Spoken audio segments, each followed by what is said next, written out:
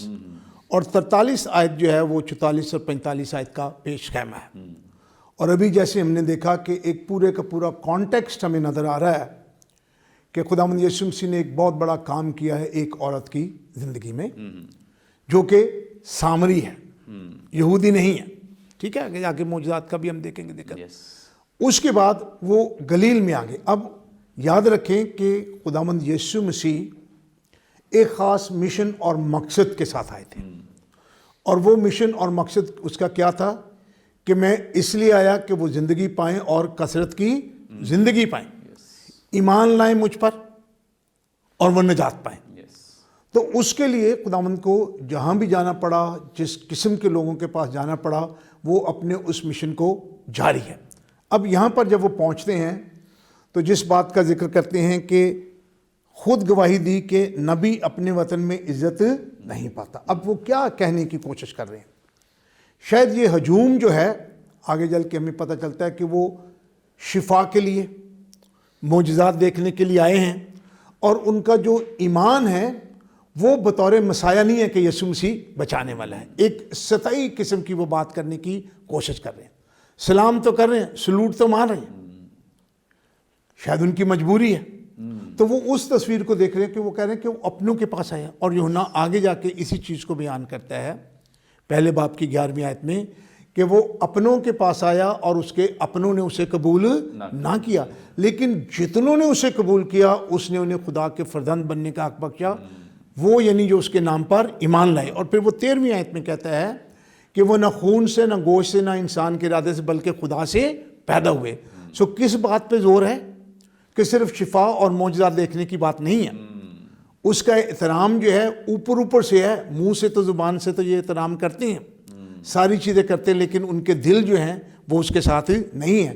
تو اس لیے وہ کہتا ہے کہ بھئی اس بات کو جاننے کی ضرورت ہے کہ یہ کھوکھلا ہے، معجزے، اور پھر وہ آگے جا کے اس بات پہ زور دیتا ہے کہ اسے قبول نہیں کیا، یہ ساری کی ساری باتیں کی۔ اور یہ تو آج بھی ہمیں تصویر نظر آتی ہے، ہم اوپر سے خدا کی بڑی تعریف کرتے ہیں، ہم کہتے ہیں ہم خدا کے لوگ ہیں، لیکن ہمارا اس کے ساتھ شخصی تعلق ہے نہیں۔ تو یہ وہ کہہ رہا ہے کہ وہ اپنے لوگوں کے پاس آئے، انہوں نے قبول نہیں کیا، وہ آ تو گئے، انہوں نے سامری عورت کے وہ سارے معجزات کو دیکھا، گاؤں کو دیکھا، پھر اس کے بعد دوسرے باپ کے بھی معجزات کو دیکھے، انہوں نے کہا چلو اب آگے جا کے کیا کرتے ہیں۔ They were not friends of Jesus, they were followers of Jesus، ہے نا؟ آج کی دنیا میں بھی ہے تو بہت سارے لوگ ہیں وہ فالوور ہیں، پیروکار ہیں، لیکن دوست نہیں ہیں۔ تو اس لیے وہ کہتا ہے وہ اپنوں کے گھر آیا، گلیل میں آیا، نبی پہچانا نہیں انہوں نے، سطحی ایمان ہے ان کا، یہ چیز اس میں وہ بیان کرتا ہے۔ یس، تھینک یو سو مچ۔ بڑی خوبصورت باتیں اور بڑی زبردست باتیں اور بڑی سادگی سے بشپ صاحب نے اس بات کی وضاحت کی ہے کہ یہاں جو خاص طور پہ ذکر کیا گیا ہے، جو خداوند یسوع مسیح ہی اپنی زبان اقدس سے ارشاد فرماتے ہیں کہ نبی اپنے وطن میں عزت نہیں پاتا، تو دراصل انہوں نے ان یہودیوں کے تعلق سے جنہوں نے میریکلز بھی دیکھے ہیں، معجزات بھی دیکھے ہیں، اور اس کی تعلیمات کو بھی سنا ہے، اور عجیب عجیب کام بھی دیکھے ہیں، وہ یہ سارا کچھ کر رہے تھے اور ساتھ بھی چل رہے تھے، اور بہت سارے لوگ تو اس کے ساتھ ہی رہتے تھے، کیونکہ ان کی ڈیوٹی بھی لگائی گئی تھی کہ یہودی سنہیڈرن کی طرف سے کہ وہ یسوع کے ساتھ رہیں تاکہ اسے کسی طرح سے کسی سوال میں پھنسائیں، کوئی چیز پوچھیں، وہ اس کا نوٹس لیتے تھے، اس پر اس کی طاق میں رہتے تھے کہ کوئی ایسا کام کرے کہ ہم اسے پکڑ لیں۔ لیکن اس کے باوجود انہوں نے خداوند یسوع مسیح کو اپنا شخصی نجات دہندہ قبول نہیں کیا ہے۔ بہت سارے لوگ آج بھی ایسے ہی ہیں جو عبادتیں بھی کرتے ہیں، چرچ بھی جاتے ہیں، سارے کام جو عبادتی کام ہیں، یا کہہ لیں کہ سطحی کام ہیں، یا کہہ لیں کہ مذہبی کام ہیں، مذہبی جو رسومات ہیں، ذمہ داریاں، ان کو بڑی ایمانداری سے نبھائیں گے، لیکن انہوں نے اپنی زندگی دراصل تبدیل نہیں کی ہے، اور اب تک ان کی زندگی میں جو ٹرانسفارمیشن کا کام ہے، تبدیلی کا کام ہے، وہ نہیں ہوا ہے۔ انہوں نے نئی انسانیت کو نہیں پہنا ہے۔ یہ ایک بہت بڑا ہمارے ہاں مسئلہ ہے، پرابلم ہے کہ بہت سارے لوگ صرف سطحی ایسے کام کرتے ہیں، عبادتیں کرتے ہیں، لیکن اچھا ہے جو خداوند یسوع مسیح چاہتے ہیں کہ ہمیں اپنے دل سے ایمان لانا ہے، اسے قبول کرنا ہے. جیسے ابھی بشپ صاحب نے بھی بیان کیا ہے کہ جو اسے اپنا خداوند مانتے ہیں، اسے نجات دہندہ قبول کرتے ہیں، ان کو وہ خدا کے فرزند ہونے کا حق بخشتا ہے. سو بہت ضروری ہے کہ ہم صرف سطحی عبادتیں نہ کرتے رہیں، سطحی جو روحانی بننے کی کوشش نہ کرتے رہیں، بلکہ ہم اندر سے، باطن سے، اپنے دل سے تبدیلی لائیں تاکہ ہم اس کے لیے اس کے لائق ٹھہر سکیں اور ہمیشہ کی زندگی کے فرزند بھی بن سکیں. ناظرین، جہاں پہ وقت ایک بریک کا لیں گے، ایک شارٹ بریک. ہمارے ساتھ رہیے، دیکھتے رہیے پروگرام کلام روشنی.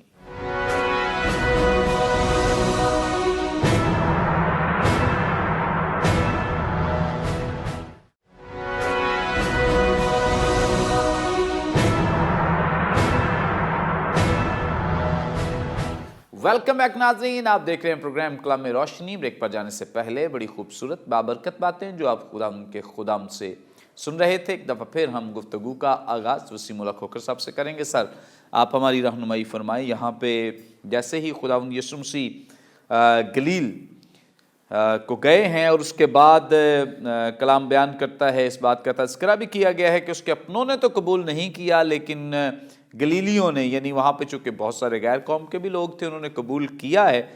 تو اب خدا کا کلام آگے ہماری رہنمائی کرتا ہے کہ جتنے کام اس نے یروشلیم میں عید کے وقت کیے تھے، یروشلیم چونکہ پرانا عہد ہو، نیا عہد ہو، وہ دور ہو یا آج کا دور ہو، آج بھی وہ مطلب دنیا کی اٹینشن لیے ہوئے ہے یروشلم. تو کیا ایسی بات کیا ہے؟ اور ہماری رہنمائی فرمائیں. یسوع مسیح کی بھی خدمت گھوم کر چکے، وہ بار بار کہتے تھے مجھے یروشلم جانا ہے، مجھے یروشلم جانا ہے، کیونکہ وہاں پر مجھے قتل کیا جائے گا، مجھے مصلوب کیا جائے گا. تو محور کیوں بنا رہا ہے یسوع مسیح کی خدمت کا؟ حالانکہ مطلب جیسے آپ نے پہلے ذکر کیا کہ وہاں پہ تو چند خصوصی کام کرنے، لیکن آفٹر آل یسوع مسیح کا جو پرپز تھا، مقصد تھا، وہ وہیں پر جانا تھا کہ مجھے یروشلم میں جانا ہے. شکریہ بھائی صاحب. اس میں کوئی شک نہیں ہے کہ یروشلم چاہے پرانا عہد نامہ ہو چاہے نیا عہد نامہ ہو، چاہے آج کا دور، بلکہ مسیحیت اور غیر مسیحیوں کے لیے بھی ایک مذہبی مرکز بنا ہوا ہے اور بنا رہا ہے، اس میں کوئی شک نہیں ہے. اور شاید ہماری جو ایسکیٹالوجی ہے اس کے ساتھ بھی تھوڑا سا لنک اس کا بنتا ہے، بہت گہرا. تو اس وجہ سے یروشلم جو ہے نیا یروشلم کہا گیا، اس کو نیا، یعنی یہ تو مسیحیوں کی امید ہے. ایک نیا یروشلم جو ہے وہ ایک مسیحیوں کے لیے امید ایک دے دی گئی ہے. یروشلم، یہاں ہم یروشلم کی تاریخ میں نہیں جائیں گے، لیکن ہم یہاں خداوند یسوع مسیح کی جو خدمت ہے یروشلم کی، اس میں جائیں گے کہ یہ داؤد بادشاہ کا شہر ہے اور داؤد بادشاہ نے اپنا تخت وہاں پر لگایا ہوا تھا، اس میں کوئی شک نہیں ہے. اور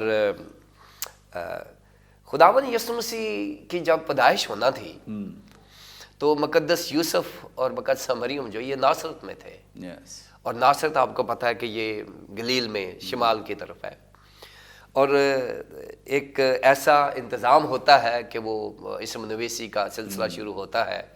اور چونکہ اگر آپ رود کی کتاب دیکھیں تو رود کی کتاب کا مقصد صرف مقدس داؤد کو اور بیت الحم کو انٹروڈیوس کرانا ہے. اس کے علاوہ وہ ایک لو سٹوری ہے بنی ہوئی ہے، تو خوبصورت کہانی ہے، واقعہ ہے، لیکن جو اینڈ ہے وہ یہی بتایا گیا ہے کہ بیت الحم اور داؤد جو ہے وہ ان کو جوڑا گیا ہے، کہ داؤد کی پیدائش وہاں پر بتائی ہے، بوئز کے بعد اس کی جو نسل ہے وہ بتا دی گئی ہے.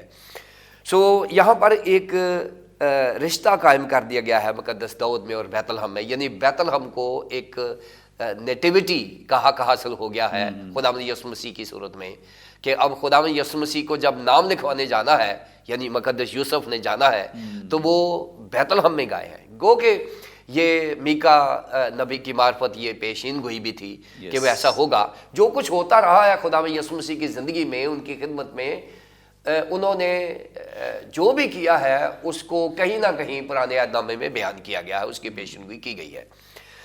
اور یہاں پر خداوند یسوع مسیح کی جو پیدائش ہے وہ یروشلم میں ہوئی ہے، یعنی بیت الحم یروشلم کے جنوب میں 5 میل کا تھا اور وہاں پر ہوئی ہے. پھر یروشلم کے ساتھ خداوند یسوع مسیح، اگر آپ دیکھیں لوکا کی انجیل کے 2 باب کی 22 آیت میں، تو ایک شکر گزاری کی قربانی ہے. جب وہ گئے ہیں وہاں پر یسوع مسیح کو لے کر، تو انہوں نے قربانی دی ہے. اور پھر اس کے بعد 2 باب کی 41 آیت میں دیکھیں تو 12 سال کے تھے یسوع مسیح جب مقدس یوسف اور قدسہ مریم اس کو ہیکل میں لے کر گئے ہیں. سو ہیکل میں آنے کے لیے بھی یروشلم کا جو بڑا جو ہے وہ لنک ہے بنا خدا یسوع مسیح کی خدمت کے ساتھ. لیکن اس کے بعد خدا یسوع مسیح جو عید فصح ہے یہاں پر پہنچے ہیں، جس کا ذکر یہاں کیا ہے کہ اس لیے کہ جتنے کام اس نے یروشلم میں عید کے وقت کیے تھے انہوں نے اس کو دیکھا تھا، کیونکہ وہ بھی عید میں گئے تھے. آگے جو معجزہ اس کا ذکر آئے گا وہ اس کی جو بنیاد ہے وہ یروشلم کے معجزات ہیں. جو ملازم ہے، بادشاہ کا ملازم ہے، یہاں پر لکھا ہوا ہے، وہ اس کی جو گراؤنڈز ہیں وہ یروشلم کے معجزات بنی ہوئی ہیں. سو لہٰذا وہاں سے گراؤنڈز ٹھیک بنی ہے. خداوند یسوع مسیح نے کام وہاں پر بھی ٹھیک کیا ہے. اگر ہم کہیں کہ جی وہاں پر کسی نے اس کو قبول نہیں کیا، بہت سارے لوگ ایمان لائے، وہاں یہ نہیں کہ بالکل اس کو ریجیکٹ کیا گیا، جنرلی وہ ریجیکٹ کیا گیا، لیکن انڈیویجولی لوگوں نے اس کو قبول کیا. انفرادی طور پر لوگوں نے اس کو ویلکم کہا اور اس کو قبول کیا اور ان کا ایمان بڑھا وہاں پر.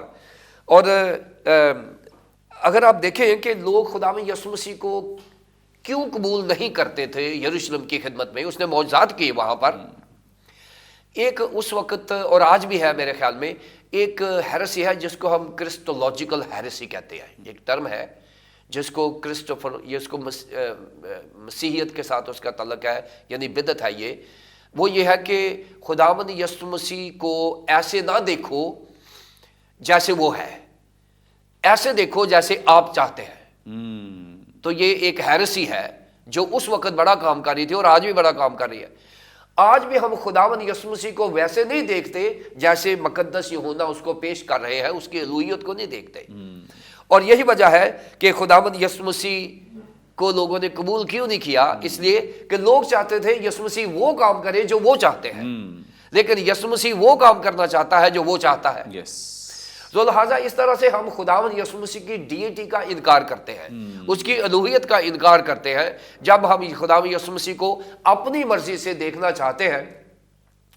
آج جتنے لوگ بڑے بڑے ہیلنگ کروسرز میں جاتے ہیں، میں اس کے خلاف نہیں ہوں، I'm sorry to say، میں ہیلنگ کے اور ہیلنگ کروسرز کے خلاف نہیں ہوں، لیکن میں یہ ضرور کہتا ہوں کہ ہیلنگ کروسرز میں لوگ یسوع مسیح کو لینے نہیں آتے، لوگ شفا لینے آتے ہیں. اور اس کو ہم کرسٹولوجیکل ہیریسی کہتے ہیں. بھئی آپ کو یسوع مسیح دینے کے لیے لوگ آئے ہیں وہاں پہ، جو اتنے بڑے بڑے اخراجات ہوتے ہیں تو وہاں پر یسوع مسیح دینے کے لیے لوگ آتے ہیں. ہم ہیلنگ لے کر آ جاتے ہیں. ہیلنگ کے لیے کوئی پابندی نہیں ہے، مسیحیوں کو بھی ملتی ہے، غیر مسیحیوں کو بھی ملتی ہے، لیکن یسوع اسی کو ملتا ہے جو یسوع کو لینے آتا ہے. سو یروشلم میں خداوند یسوع مسیح کی خدمت محدود تھی، آفیشیل تھی، اور جب بھی وہ موقع ملتا تھا، اور خاص طور پر ان کا جو آخری ہفتہ ہے وہ یروشلم میں گزرا ہے. جو فقیہوں فریسیوں کا ایشوز تھے ان کو ہینڈل کیا ہے. سو وہاں پر بھی ریجیکٹ ہوا، اور فائنل ریجیکشن یروشلم میں یسوع مسیح کی اس وقت ہوئی ہے جب اس کو ٹرائل کیا، اوور نائٹ ٹرائل کیا اور اس کو مصلوب کیا بغیر کسی گناہ کے، بغیر کسی غلطی کے اس کو مصلوب کیا. یہ اوور آل ریجیکشن تھی جو ہماری وجہ سے ہوئی. سو یروشلم میں خداوند یسوع مسیح کی جو منسٹری ہے وہ شاید اتنا ایونجلزم نہیں تھا.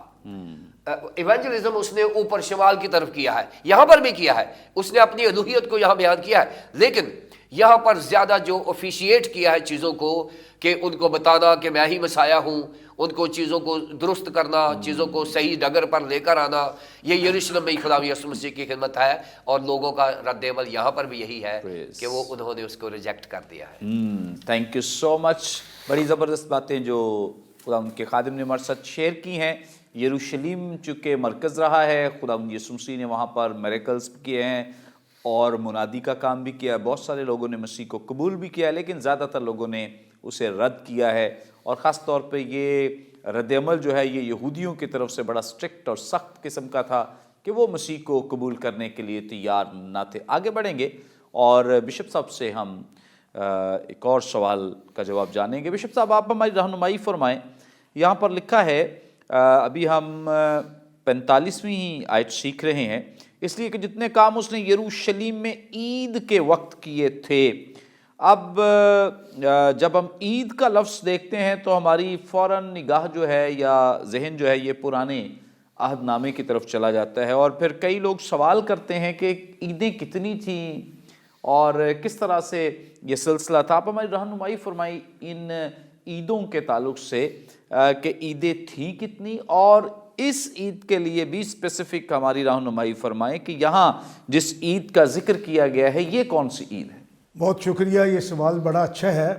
ہم جس جگہ پر رہتے ہیں ہمیں عیدیں منانے کا بہت شوق ہے، بہت صحیح بات ہے۔ اور بہت ساری عیدیں ہم مناتے ہیں، چاہے ہم کوئی بھی کیوں نہ ہوں، لیکن کبھی کبھی ہمیں پتہ نہیں ہوتا کہ وہ عید منانی بھی چاہیے یا نہیں منانی چاہیے، زبردست۔ اور کس طرح منانی چاہیے اور کیوں منانا چاہیے، کیونکہ ہر ایک جو منانے کے لیے تہوار ہے اس کے پیچھے کوئی نہ کوئی پس منظر ہے، یس، چاہے ہمیں اس کا پتہ ہے یا نہیں پتہ ہے۔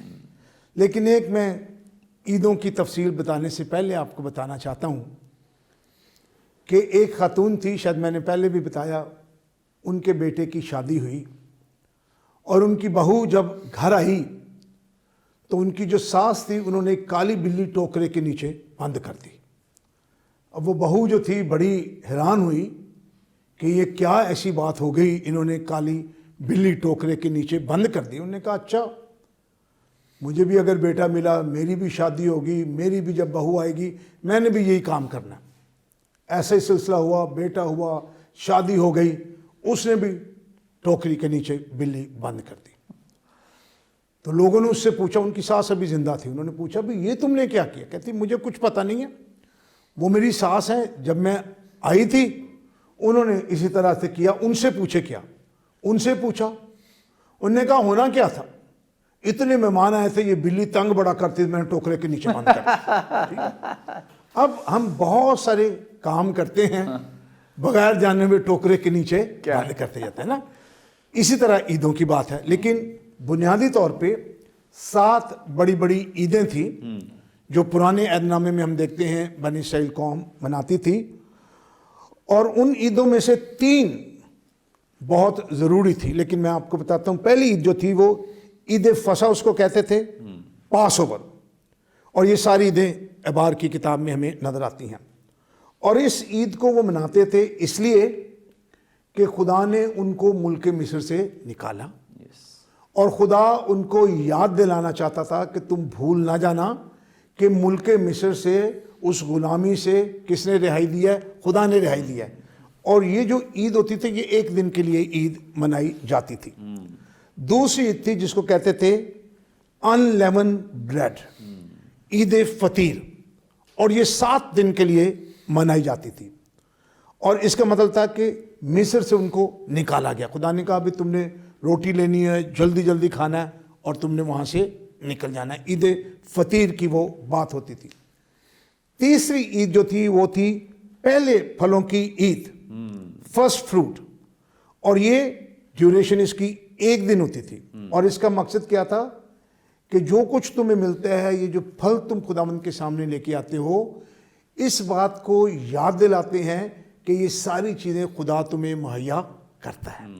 آپ دیکھیں نا، ایک چھوٹا سا آسان طریقہ یہ ہے کہ ہم بچوں کو، بڑوں کو اپنے خاندانوں میں کیوں سکھاتے ہیں کہ کھانے سے پہلے آپ دعا کریں؟ اس لیے اس کی توانائی کے لیے، اس لیے کہ یہ جو کچھ ہمارے پاس ہے یہ خدا نے مہیا کیا، اور خدا یاد دلانا چاہتا ہے کہ بھئی جب تم بیابان میں تھے تو خدا نے تمہیں پانی بھی مہیا کیا، تمہیں من بھی مہیا کیا، روٹی اس نے دی نا۔ کبھی کبھی ہم بھول جاتے ہیں، ہم کہتے ہیں جو کچھ ہے ہم نے اتنی محنت کے ساتھ کمایا، لیکن یاد رکھیں اگر خدا آپ کو 4 پیسے نہ اٹھنے دے تو آپ کی محنت کدھر جائے گی؟ چوتھی عید جس کا وہ ذکر کرتا ہے وہ ہے ہفتوں کی، جس کو پینٹیکوسٹ کہتے ہیں، عید پینٹیکوسٹ، اور یہ فصلی شکر گزاری ہے۔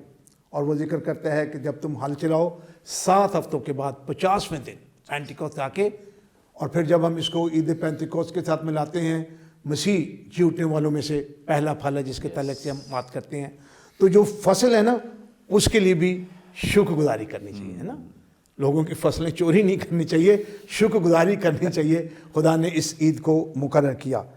پھر اس کے بعد 5ویں جو عید تھی اس کو کہتے تھے فیسٹ آف ٹرمپٹ، نرسنگے پھونکنے کی عید، اور یہ 1 دن کی تھی، اور یہ خوشی اور شکر گزاری کی تھی۔ عید منانی کا کے لیے، خوشی کے لیے، شکر گزاری کے لیے۔